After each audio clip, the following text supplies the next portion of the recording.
anda rasa macam ni? Setiap hari bangun awal, pergi kerja sebelum matahari naik, balik pula hampir maghrib. Penat? Letih? Tapi hujung bulan duit tetap habis. Masalahnya bukan anda tak cukup usaha, masalahnya anda tak ada sistem. Ramai pekerja makan gaji sebenarnya ada pendapatan yang cukup. Tapi tanpa sistem, duit tu sentiasa hilang tanpa kita sedar. Ada 3 perkara asas yang boleh ubah keadaan ni.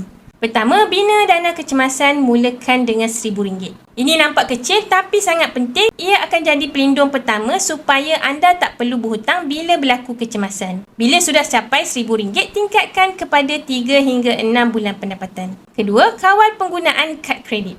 Kad kredit bukan musuh tapi boleh jadi bahaya bila kita tak pandai kawal penggunaan. Sekali tersilap langkah, hutang akan mula makan gaji setiap bulan. Senyap tapi konsisten. Ketiga, elakkan hutang yang melemahkan kewangan. Personal loan, hutang gaya hidup, semua ni nampak kecil pada awalnya. Tapi dalam jangka panjang, ia mengikat aliran tunai dan menyekat kemampuan untuk menyimpan. Di sinilah ramai mula sedar satu perkara, simpan duit dalam bank memang mudah. Tapi juga mudah habis. Bila simpan dalam bentuk emas, cara kita berubah. Kita tak lagi nampak ringgit, kita nampak gram. Dan gram tu lebih sukar untuk dibelanjakan sesuka hati. Contohnya, jika gaji sekitar RM2,500, letakkan sasaran 5 gram emas sebagai simpanan sebulan pendapatan. Simpan sedikit demi sedikit, bila cukup keluarkan emas fizikal dan simpan. Akhirnya kekuatan kewangan bukan datang dari berapa banyak anda dapat, tapi dari berapa banyak yang anda berjaya simpan dan lindungi. Nak mulakan simpanan emas dengan Public Gold, rujuk pin video saya 5 langkah mudah daftar akaun Public Gold